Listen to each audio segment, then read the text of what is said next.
Last week I was angry and really mad for the reason that we took, which were the disappointment in the human society in general. But this week I'm not angry. I'm actually happy, excited, and ready for what's coming next. Since last week, which I tried this new position, standing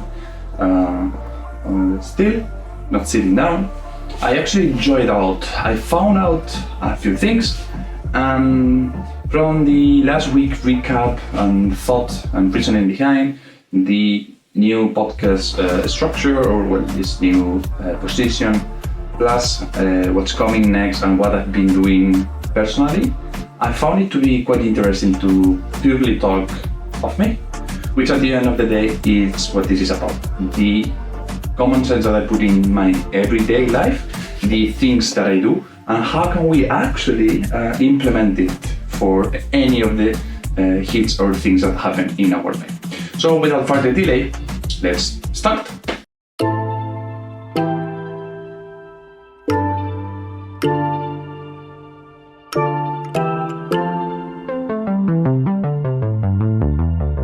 First things first, I cannot actually go farther, but I need you to look at this.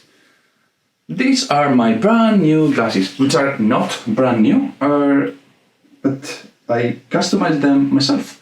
Yeah, these stupid, funny, weird-looking white glasses are completely done by myself. I had an all pair, because if you didn't know, I have like 1, 2, and 3 pair of glasses plus this one, which are the 4th ones. Each one of the glasses has been from, since I was really, really little. I think in my entire life I lost 1 pair of glasses. It's a long story.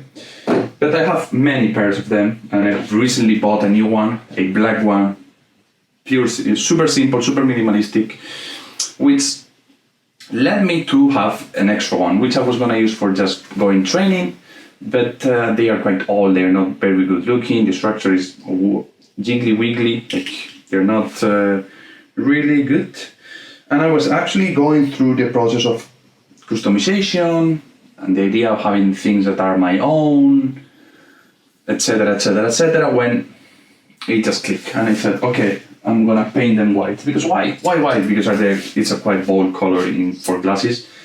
And I bought a pen and I tried doing it myself. It didn't work out at the end. And I finally got it through spray paint. I will do a short video of it, which is what will come out in a few days, I don't know. But the thing is that I have something that is mine, completely mine, because I actually put something different onto it. And this is topic number 1. It's the project or the path of making my own personality even more than the current personality that I have, putting things that are completely mine, that have my touch of value, and then every time I see them I recognize them. For that, this inspiration didn't come out of nothing. I have to give credit to Casey and Neistat, the Neistat brothers. They have many videos. Casey Neistat was one of the first people to actually paint their glasses white and then scratch it off, which I may do in the future because these are blue and the combination is quite nice. I saw it on the reel, you will see how it looks. But for now, they both talk about customization and making things their own. They all engrave everything they own, they put dates, they put their names, and everything I had so far seems like had no life and there was no connection to me. It was just pure objects. And today's society, where there's a massification, where we can have access to almost everything, having things that are special hits different, they add special value, and I think we should all aim for that thing, or those few things that we feel are ours, that they have that distinctive touch, and I'm gonna start doing it with everything. I signed my phone with a pen, I customized my jumping rope. These glasses are brand new, just for the podcast, and I'm gonna wear them every single one of the episodes. I wanna do t-shirts that feels like are my own for the podcast, because this is my starting point. In the future, who knows if I can actually escalate it and make it more for an everyday life. We'll see.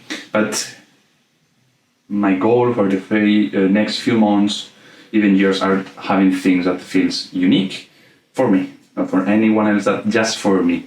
And these glasses are the first step, and only that silly reason made my day, made my week, and I'm really excited because now every time I come here and I get to wear these glasses, I know what has come, I know the effort that took to make them. I know that they are not perfect, that the end result is actually really bad, and if you see real close, you see all the imperfections.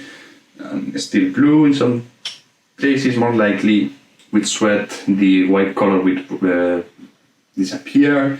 We'll see what happens, but they are mine, they're unique, and I'm happy to own them and to have made them myself, which is just amazing. Amazing, I cannot say anything else. And I hope that you can all find those little things, those little species from everyday life or things that you wear that made you feel unique. It can be clothing, it can be rings, it can be necklace. For me, it was glasses, watches, your phone, I don't know.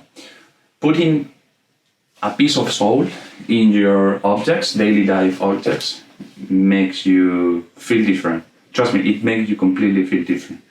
Well, that's point number one. And if you see me wearing white glasses for every time we record and we're talking in front of the camera, it's me, it's who I am, and it's funny any time that I have said that I want to have those distinctive and unique things in my life. Now, moving forward, what else I want to talk? I want to talk about the podcast environment. I'm in my room, and I cannot move very much, but in the first podcast, I saw a few traces of my personality that were coming off. First thing is that I stay like super close all together, like legs were close, arms were close, I had one hand in my pocket. I feel like I was scared for talking in front of a camera, for being with you guys. I didn't move much. Well, I was kind of jiggling around, I was like dancing, which is like mistake number one, and I still will do, because I cannot stay quiet and I need to move quite a lot. But these things reflect a lot of personality, and I watch my episode, I have to edit them, and then I have to publish them. So I completely saw how I had no expression. And I have to say, the space is really small. Like, the amount of space that I can move is from here to here. Like, there's not much. This is my bedroom, it's quite small. I have the table to work with, the bed where I sleep, and this is the wall, and the phone is the other wall. So in terms of space, this is quite small. So it's not like I can move around, like I can talk. Then also I have the cable for the sound because I'm wired to it. It makes things complicated. I have to wear the headset because it's the only good microphone. So overall, this is not the best quality, but still the lack of confidence when presenting, when talking, was noticeable. Or how would you say it? And if you combine that with my poor English, which I talk like shit, it is what happened. But I'm not like that. I'm always moving. I'm super active. I'm super proactive in the way that I need to interact with you. And I feel like by doing this, even though I cannot get my goal is to actually be closer, because right here the cable is starting to pull off. But my goal is to have a longer cable so I can move, point to the camera, I don't know, do all the funny things, or the excitement, or the more dynamic content, or more dynamic approaches to my speeches, which is at the end what I want. I want to be dynamic with you, with me, with everything, and make this little piece of time fun and entertainment for me. This for me, because I know no one is going to really watch the episode, but if I'm happy with the way that I'm progressing towards the camera, being natural and all of that, then it's a completely victory for myself. So that's point number 2 about myself. And now I have point 3 and point 4 that we're going to go through. I don't think it will take up very much time. Point number 3, it's my health, my wellness, my training, and my diet in general, because I think that's really interesting to hear. I put one short about supplements where I did an unboxing, it was quite funny. I try to do more about other supplements where I have the fun or have the ideas. have some content with food, cooking myself. I do a lot of batch cooking and I prepare myself and I stay healthy. And the last thing that I've been doing is calorie tracking. I've been tracking my calories for an entire month with one objective only, which is getting a six-pack. And it may sound like a silly goal, but it's one more goal for me. I've been constantly training since I was 16, 17. I've done all sorts of sports.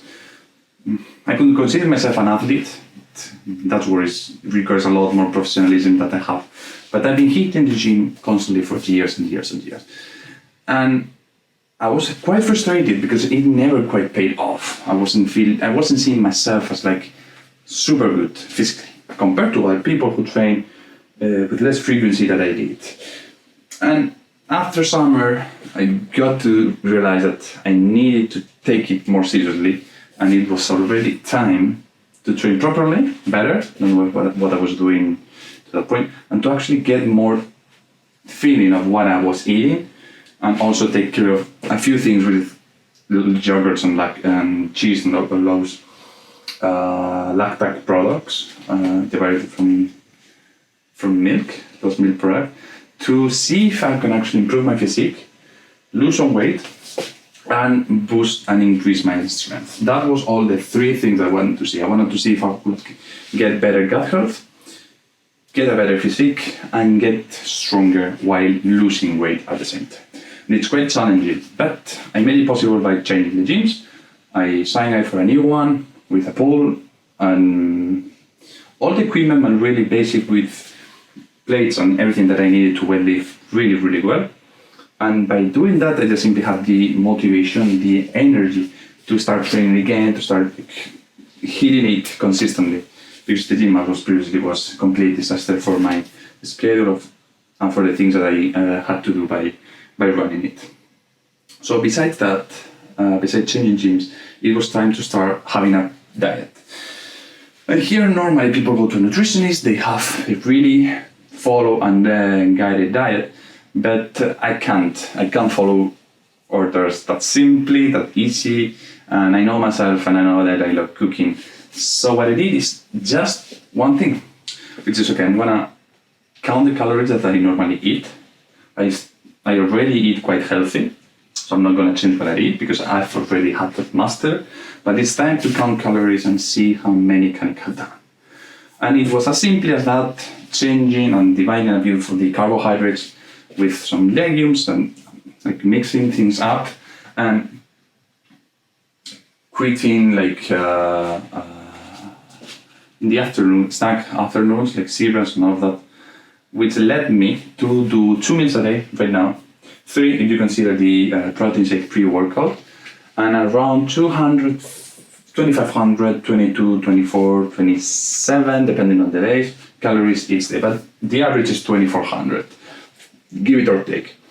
That enough had allowed me to see a better physique in 3 months and to actually be quite consistent. My gut health is better, my physique is really good, and actually progressive overload at the gym helped me a lot to see gains and to start lifting more weight again, which is what I was used to in the past, like lifting heavy weights, like heavier than what I'm lifting right now at 24. But those simple things that I changed helped me a lot, and I have run and I have come a long way to be here. Like I'm not new to this. If you're starting right now at the gym or taking care of your diet, it would take more time to get used to, because as I said, I've already mastered eating well and cooking by myself without actually being super unhealthy. I also been going to the gym daily for years, so I have that routine inside me that I can take it easily. So just now it's a matter of eating less, which when you start is really easy. So you have a lot of energy and a lot of calories. When you're on the 3rd week, like I am, this is super short amount of time for anyone doing a deficit or a bulk. It starts to hurt a lot more. And now I could take 2 ways, which is I keep it up super strict. I keep going every day, eating what I want, or when I feel like, when my body needs that more food, like more fuel in general, I will give it to him, I will listen to it, which at the same time means extending durations, but I don't have a set day, a set month to hit the physique, to compete or anything.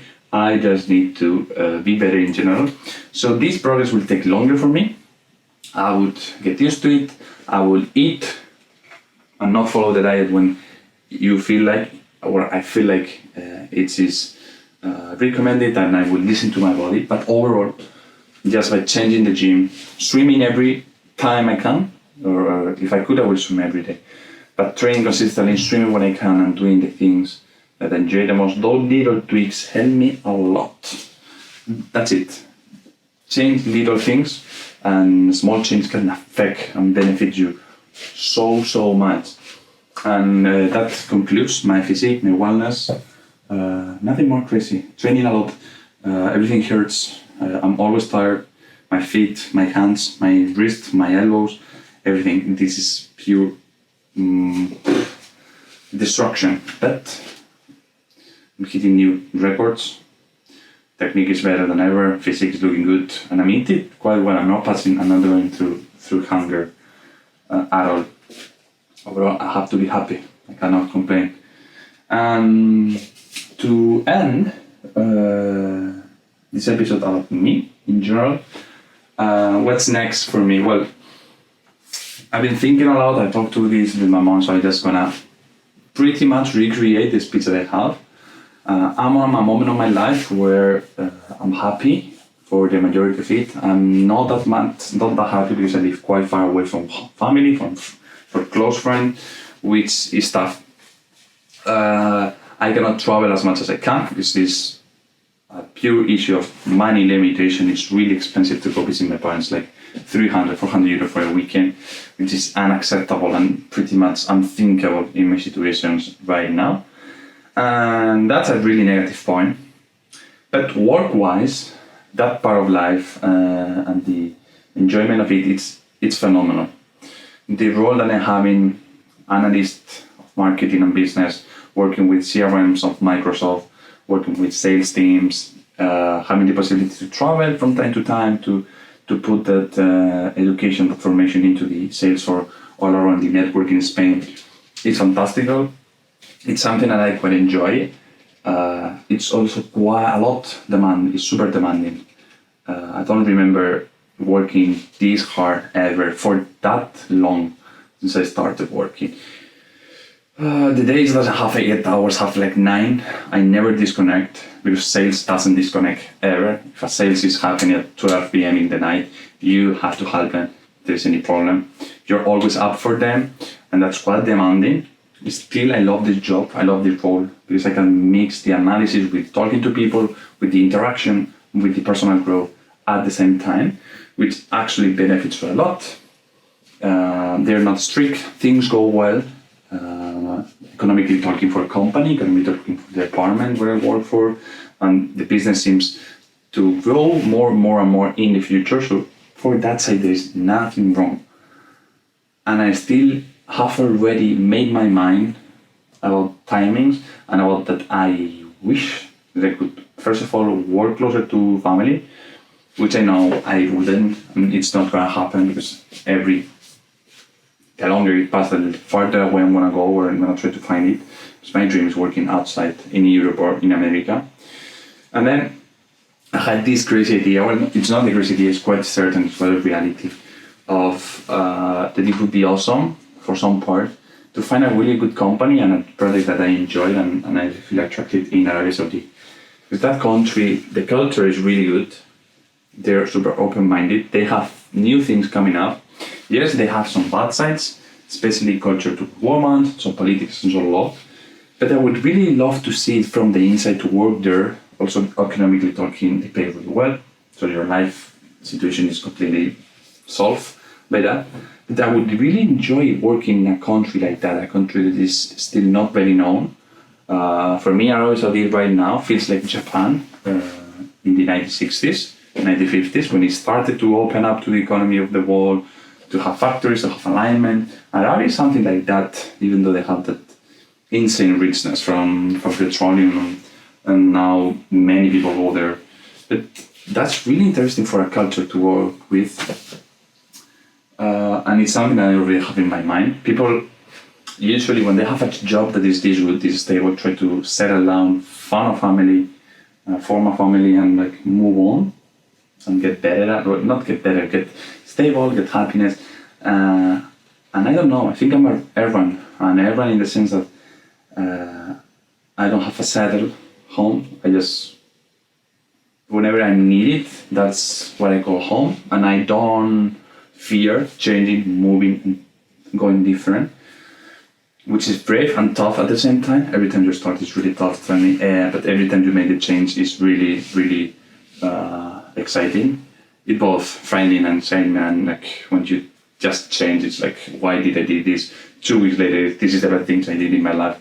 But I think it's that roller coasters of emotion, that adrenaline spikes, what actually motivate me to keep thinking in my mind, well, a change wouldn't be that bad if it happened. I'm not constantly looking for it, but if it happens, I will actually 100% say yes to that, which feels amazing for me. But I was thinking about a recipe. And learning French, so even though it's not Arab, it's close language, and you can work with many of the close territories and make business with other companies. And also Arabia, by its nature, allows you and pretty much force you to need to collaborate with international companies. So it's a really good way to actually start working with America, with Canada, with Japan, with Asia, with Indonesia, with Europe in general. So the extension of culture, that needs to be insane. It has to be insane. Even though from the outside it's seen as bad because of the culture, because of certain rules and the way the country is governed. I don't know if it's that bad, if it's just an exaggeration of here in Europe, we don't have the full reality. I would actually love to check it by myself and really learn if working there, living there for years is that bad. What they need to improve on, what they're really good at. I'm pretty sure they have positive takes to it, saying that they have negative, but every country, every society has. So quite interested about Arabia in general, what they do and what it's all about. So I hope someday I can have an opportunity, but if not, I will keep it up. But that's just me personally. As I said last week, when you're seeing this one, I should be on a business travel for the entire week. So I prepared this podcast in advance and I try to record in the hotel room a few episodes talking about things. We'll see what happens. We'll see what I can talk about. What can I show you? This business trips allows me to make some content, to travel elsewhere and to have a bit more dynamism in the channel, which is always nice. And you see something different, which is not these 4 walls and this setup. And this is pretty much it. I talk super fast, but there's nothing more that I should tell you. See, this is just my monologue. Sometimes I just put myself in front of the camera, speak everything, and then that's it. There's no more, there's no interaction. I try reading news and I try doing all of that shit. It really is not my cup of tea. This is more what I like, being in front, talking to you. It would be way better if I have answers, but for now I don't. So as always, I think I'll leave it here. It's good enough for me. I talk a lot of things, and especially about being super happy about the customization of my new glasses. I'm really proud now. I'm starting to have something unique in me for these episodes, for you, and for the future of my career and my life. Thank you for being here, and I'll see you next week, hopefully in the hotel room.